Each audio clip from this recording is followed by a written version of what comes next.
Oh, good morning. Welcome to a very miserable morning in Vegas, or Las Vegas, Nevada. Here's my truck. I'm David Steele. This is a very basic spec Kenworth T680. It's a day cab. It's a 6x4. And under the hood today, we have a Detroit Diesel Series 60, which is a brand new engine, at least as at the time of recording, into this Steel Productions engine pack. I am going to go ahead and start the ball rolling, so to speak. I'm using the stock 13-speed transmission today. That's an automated transmission, or an AMT, with a 355 rear end. And we are going to take a trip along my favorite route, Interstate 93 to Kenworth.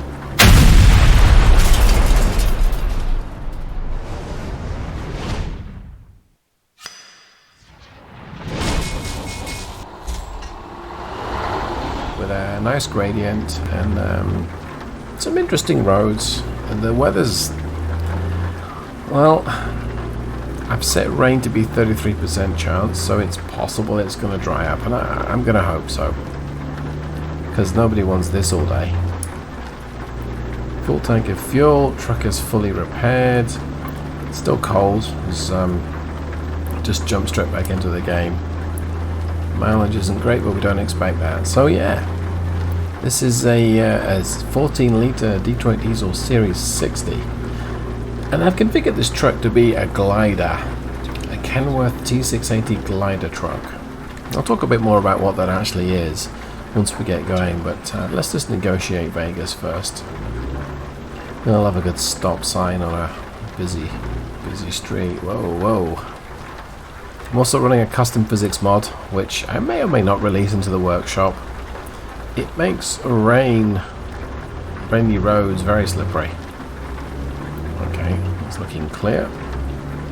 Whoa, this thing's a tight turning circle compared to what I'm used to.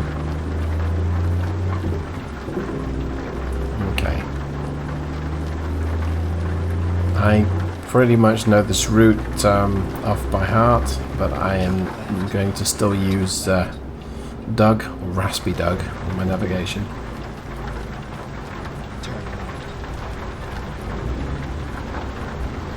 Okay. So today's engine is, I believe, a 2003 year. It's a 14 litre. It's a 435 horsepower, 1550 foot-pound of torque. So it's more a sort of middle range. Oh, yeah, low to mid range, I would say. It's not a spectacular engine. I don't need it to be. It's not meant to be. And it's paired up with a 13-speed, like I say. It's the stock 13-speed, and that will give me about 1200 revs when cruising at 55, which is what a lot of this road is going to be limited to. This engine really wants about 1200 revs. Detroit Diesel quote 11 or 1200 revs is the minimum speed that you should cruise at. So it should be geared just about right for this trip. Yes, I could use a faster rear end or a taller final drive and optimize it for 12th gear at 55 and 13th gear for 65, but I'm not doing that today.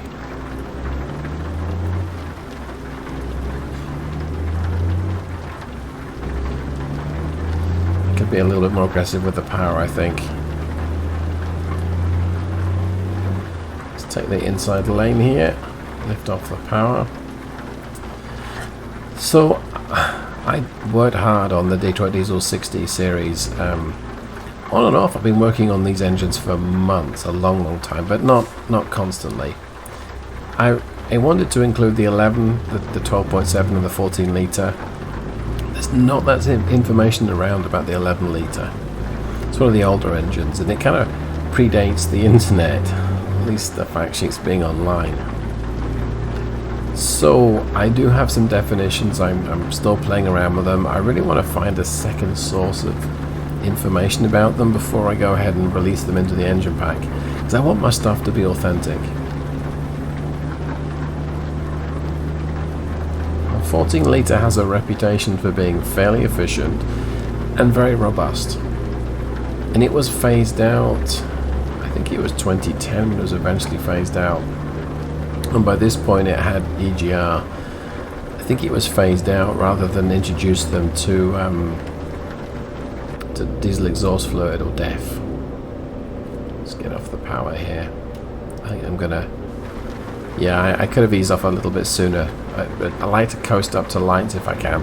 Saves diesel, but I've got to use a bit of the service brake here. Okay, there we go.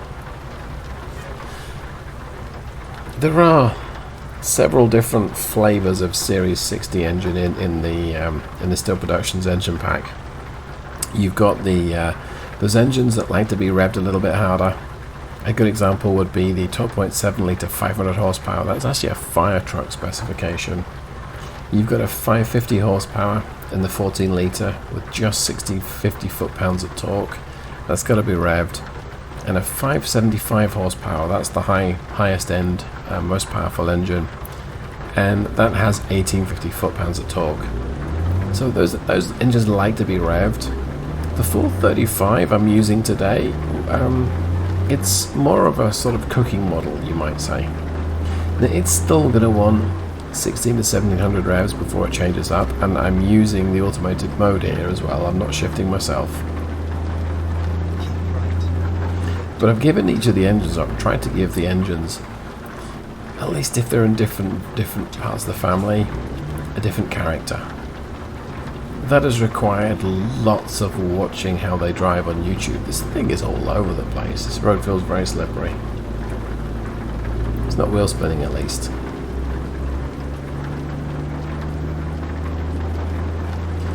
I would like the engine to get up to temperature so that when I join the highway, I can nail it, try and get up to 55. But I also don't want to crash. My temperatures are getting there. I mean, my engine oil is at normal temperature, I'd say, right now. Yeah, this thing is very sensitive to steering. I might have spent a bit too long driving the W900. It is not so sensitive to steering input. Go here, turn right on a red. I love this rule. Come to a full stop, and then you can turn right on a red. I've got to stick fairly tight to the curb to avoid getting a fine. There we go. And I have another potential right on red up here. I'd really like to keep the thing rolling at this junction, but I can't do that if it's red, because this hill is a bit of a killer. Cargo today is nearly 39,000 pounds, so it's not the lightest of cargoes. It's not bad. The truck's capable of doing more. But unfortunately, I gotta stop. Okay. Looks clear. Let's go ahead and go. Okay, let's give it a bit more power here. Let's kind of cut the corner and merge lane here. Now let's see if it takes me up to 2000 RPM. Yep, it downshifted. It's under full load right now. Yeah, it's doing fine.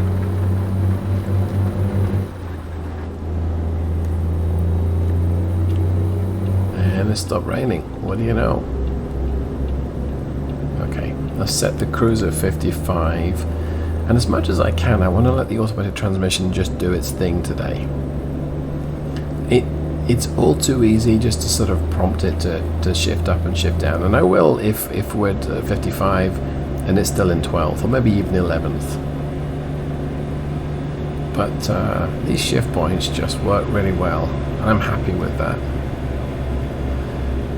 Let's see, it's tackling this hill, it's starting at 11th and 45, speed's down to 40, now down to nearly 35, downshifts 2, yep, that's good, puts it right back in the power band. And as it drops below the power band, it's still producing peak torque. Okay, 33, looks like it's the lowest it's going to go. And now we're accelerating again. Okay, that's fair enough. It's certainly not the worst performer up that hill.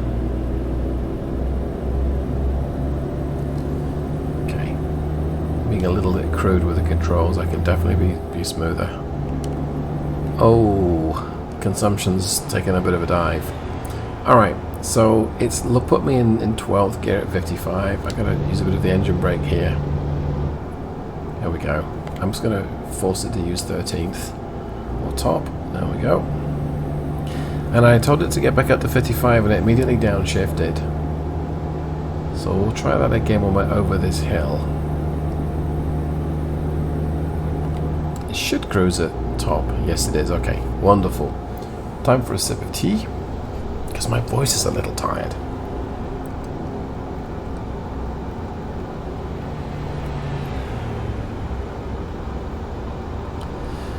I'm gonna let the speed build up. My cruise is still set at 55. Just gonna let it build up towards 65 if it wants to. I'm not gonna stop it. It's a good way to all over the road. It's a good way to maximize energy. I can go ahead and get the lights off now as well. There we go. Yeah, come on, David, stay in your lane.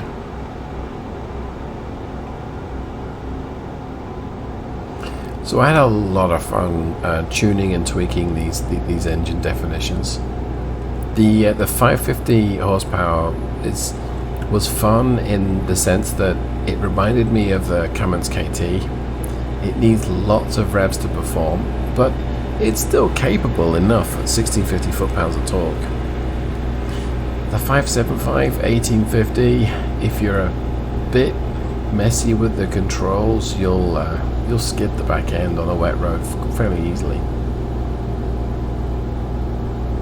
And the lesser powered models are also fun. I think the 425 and the 435 horsepower versions. And on the 12 litre you've got a 330 and a 380 as well. Yeah, I like those engines. I've set up the 330 and the 380 12 litres for the Mac-R. I may end up putting those engines into other Mac trucks, but right now I think the Mac-R is the only truck that can come with the Series 60 Detroit engines. They may downshift. Okay, it went down one gear, which is good. It didn't need to go down two. I don't think it's going to shift up. No, it won't, so I'll force it. There we go.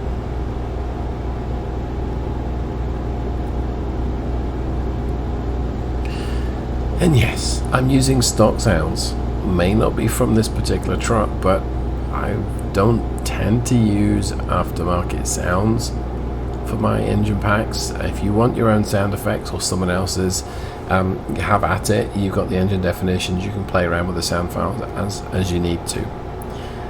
I am not going to try and do my own sounds. I would rather stick to what I think competent at, which is the torque curves.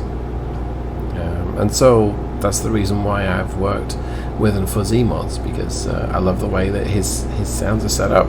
So he'll do the sounds, I'll just provide an engine definition. And what a surprise, I got to stop here. It's not a surprise at all. Engine brake is not as powerful in the Series 60 as it is in some of the more modern trucks. It's not bad, but I told the engines to force a downshift. If you don't like that, just let me know. Either leave a comment on the Steam Workshop or possibly in this YouTube clip as well. Okay, what's my total weight going to be?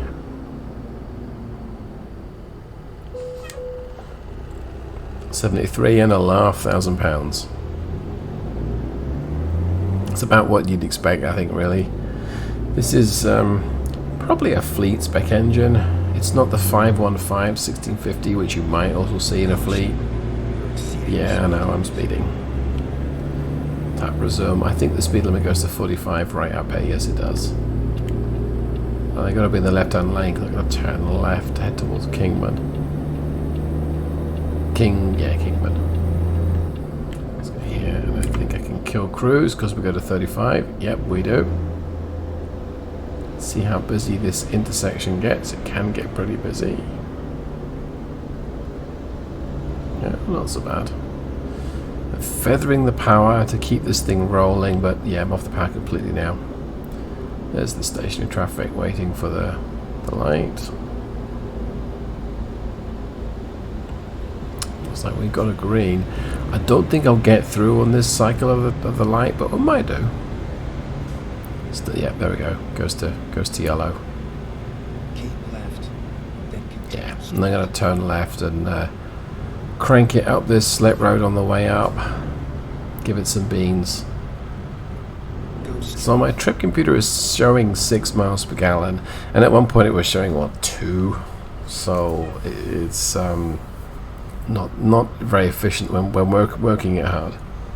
Reading online, most owner operators report 5 to 6 from the Series 60. I admit that's a little disappointing sounding.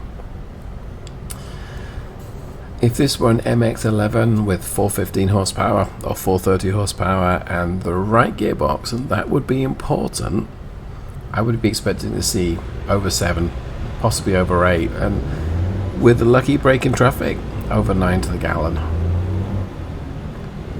Okay. But it's an emissions engine and you pay maintenance for the stuff that you don't have in the Series 60. Gliders. Yeah, gliders are interesting. So a glider truck. This T680 is, I guess, the closest I'm going to get to a glider with a stock truck. The idea behind a glider is it allows you to take a donor truck, and that typically means the engine, the gearbox, and the drive axles, and install those into usually a new, I believe, other truck. So in this case it'd be a T680. And if you bought one of these from Kenworth, and caveat, you don't get them anymore, you'd get the cabin, the chassis, the steer axles would be brand new, and everything else will be refurbished. Now they've been a thing for 50-60 years, but they became really popular around about 2010 when the emissions regulations changed. So there's a pattern here. If you know your trucking history, when Caterpillar decided that they were going to leave the heavy-duty trucking market for engines, when Detroit Diesel replaced the Series 60 with the DD13, DD15, DD16, and a few other changes as well, was the introduction of diesel exhaust fluid and selective catalytic conversion or reduction, I think it is.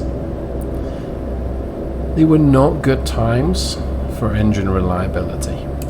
Let's just turn that off. Right.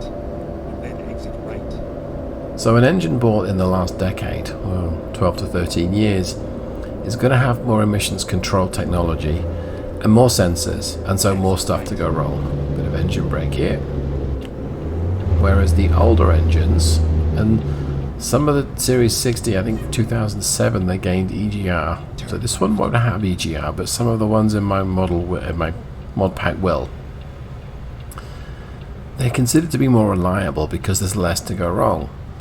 Now let us not forget that when the Detroit Diesel Series 60 was introduced back in 1987, I believe it was the first heavy-duty diesel engine to come with drive-by-wire. Whoa! Thanks for braking there. Brake testing me. My ABS is turned off, my traction control is turned off, my collision avoidance is turned off, so if I hadn't been paying attention, I would be in the back of this SUV right now. Okay. But I'm not, so it's all good. Yeah, I lost my chain of thought, but I was talking about gliders. Yeah, so they became way more popular in the 2010s, or late, I guess, 2000s, 2008, 2009. And then, fortunately, what tends to happen is the EPA essentially got wind of this. And what they were trying to do was they were trying to clamp down on essentially dirtier engines. Now, I'm not going to argue the semantics of what makes an engine dirty, because there's an argument to be said that, well, if you have to replace more components of an engine, that's damaging the environment. If you have to burn more diesel, because the modern engines are maybe not as efficient, that's harmful for the environment. So there's a big argument. Let's go ahead and try this. Either way, not going to argue the toss there. I'm not a trucker. I don't have an opinion. But the EPA were like, hey guys, we're actually trying to clamp down on these old generation engines. We don't want truckers using them. We want you to replace them with newer, cleaner burning engines. So, of course, the gliders, I mean, it's the ultimate form of recycling, or certainly is one of them. Hey, let me buy a brand new truck that's got lots of safety features and all that kind of jazz. And it's a stronger truck and a stronger chassis, and it's more crash resistant, so as to protect the occupant. But I'm going to reuse this engine and this gearbox and these axles from a donor truck. Well, that in 2016, that was essentially banned. You can still get gliders, but it's not the same as you used to before. They're not manufactured. The manufacturers don't produce them anymore, and they used to for a while. Which is why this, very messy attempt at parking, but why this kind of truck might be 2016 or 2017, but it certainly wouldn't be a 2024. Well, never say never, to be fair. You could probably do it yourself. But with this engine being older than 2010, I wouldn't or shouldn't drive it in California. Okay, now that's gone green, but I kind of want to back it up to the loading bay a little bit. I think I may have messed that up. Yeah, I did.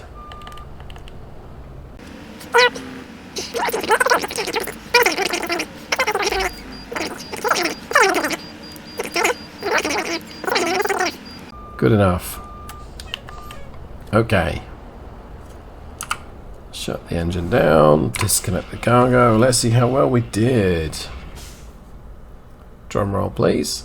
So, 123 miles and 23.5 gallons. That's 5 miles per gallon. It kind of fits in with what an operator's report that they get from this particular engine. Well, that just about wraps up today's video. I hope that you enjoyed it. I will include a link to the Steel Productions engine pack in the description below. I hope that you enjoyed this. Leave a comment, click like, click subscribe. I'll catch you in the next one. Goodbye.